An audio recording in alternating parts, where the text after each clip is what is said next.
सोच रही है शालिनी शाम को पार्टी में जाना है, बहुत बड़े लोग हैं, अच्छे से तैयार रहना, शालिनी के पिता ने कहा और अपने काम पर निकल गए। शाम को अपने पापा के आने से पहले ही शालिनी तैयार थी। वह दोनों सही समय पर पार्टी में पहुंचे। पार्टी शहर के बहुत बड़े रीस गुप्ता जी के घर पर थी। शालिनी के पापा उनके पुराने दोस्त थे। गुप्ता जी ने शालिनी को अपने बेटे अरुण से मिलवाया तो वह उसकी खूबसूरती को देखता रह गया और पूरी पार्टी में उसके साथ या आसपास घूमता रहा। गुप्ता जी ने यह बात समझ ली थी और खुद उनको भी शालिनी अरुण के लिए पसंद आ गई थी।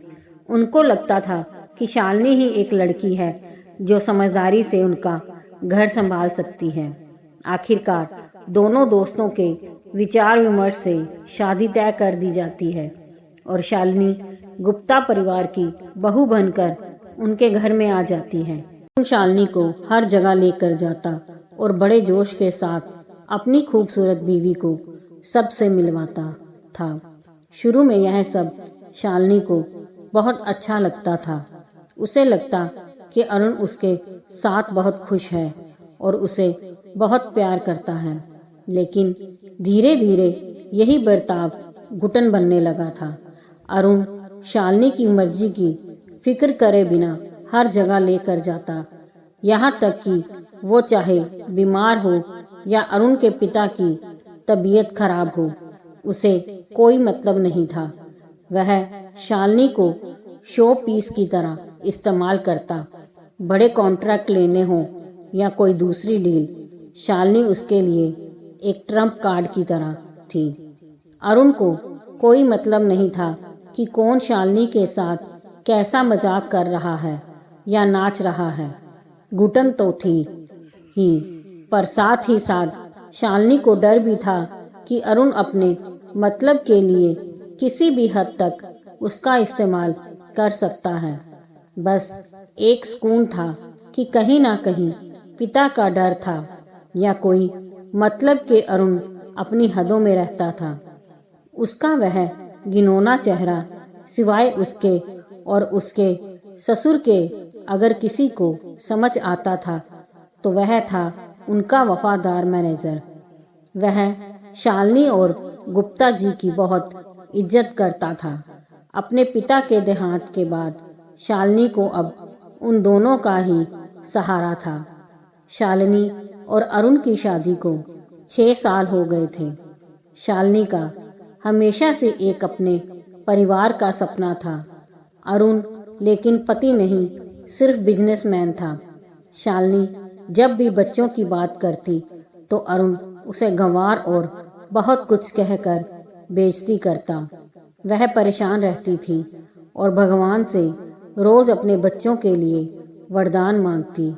देर से सही पर भगवान ने उसकी सुन ली। शालिनी की तबीयत खराब होने पर डॉक्टर आए तो उन्होंने उसे मां बनने की बधाई दी।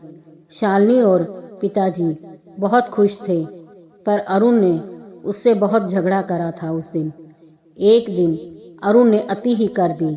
शालिनी की तबीयत खराब होने के बाद भी वह उसे पार्टी में ले गया। वहां खाने की तेज खुशबू से शालिनी को उल्टी हो गई। इस बात पर अरुण ने उसका ध्यान तो करा नहीं, बल्कि अपने दोस्तों के सामने उसका बहुत तिरस्कार करा। तब से वह शालिनी को पूरे तरीके से नज़रअंदाज करने लगा। काम के बहाने हफ्तों बाहर रहता था या पूरा दिन देर रात तक ऑफिस की पार्टी और मीटिंग में। अपनी बिजनेस के मतलब को पूरा करने के लिए उसको एक खूबसूरत साथी भी मिल गई थी। अब हर जगह सबको वही दिखती थी। शालिनी के लिए अरुण के साथ रिश्ता सिर्फ कागजी रह गया था। आखिरकार उसने जुड़वा बेटियों को जन्म दिया। उसको जैसे प्रभु ने सारी खुशियां दे दी थी। बेटियों के पैदा होते उसने अपने मन में मजबूती से विचार कर लिया था कि वह उन दोनों को सोने के पिंजरे में रहने वाली चिड़िया नहीं बनने देगी। वह उसकी तरह सोन चिड़िया नहीं बनेंगी। शालिनी को पूरा ध्यान अपनी बेटियों पर था। शुरू से बाहर आना जाना तो वैसे भी अरुण की मर्जी से ही था और अब उसको ना आदत थी और ना ही कोई शौक। वक्त आगे बढ़ता गया और साथ साथ बेटियों की उम्र भी। दोनों अब स्कूल खत्म करने वाली थी। अरुण तो अपनी बेटियों को सिर्फ पहचानता था, जानता नहीं था। शालिनी दोनों बच्चों मीता और सुमारा को शहर से बाहर भेजना चाहती थी। उसे डर था कि जब दोनों बड़ी हो जाएंगी तो अपने मतलब के लिए अरुण उनको भी किसी अपने जैसे रईस के हाथों कठपुतली बनने के लिए ब्याह देगा। मीता मेडिकल की और समारा सीए की प्रवेश परीक्षा पास कर दूसरे शहर चली गई।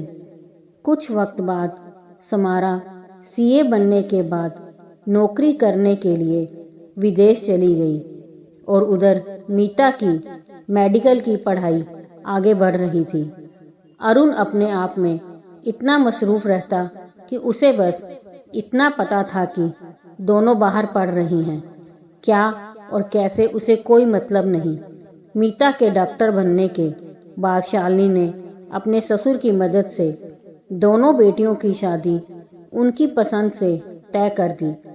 पैसे के मामले में दोनों दामाद अरुण से काफी कम थे, पर इज्जत देने में उससे कहीं ऊपर थे। अरुण को जब पता चला तो उसने फिर शालिनी को बेइज्जत करना चाहा, लेकिन इस बार शालिनी के साथ उसकी बेटियां भी थीं। उन्होंने अरुण से साफ कह दिया, पापा आपने सिर्फ अपना नाम दिया है। आज जो हमारी पहचान है सिर्फ दादाजी और माँ की बदौलत है। वह हमारी शादी करेंगे। अगर आप आना चाहें तो कन्यादान के लिए आ जाइएगा, हमें अच्छा लगेगा। आगे आपकी जैसी मर्जी। अरुण कुछ कह नहीं पाया। शालिनी ने एक ही मंडप में दोनों बेटियों का कन्यादान करा। अरुण अपने घमंड के चलते सिर्फ रस्म में बैठ गया था।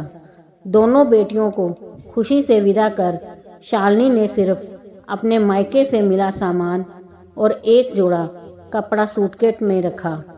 अरुण को तलाक के कागज हाथ में थमा कर बोली, तुम दस्तखत करो ना करो, मेरी तरफ से तलाक है। मैं हमेशा के लिए जा रही हूँ। चलिए पिताजी।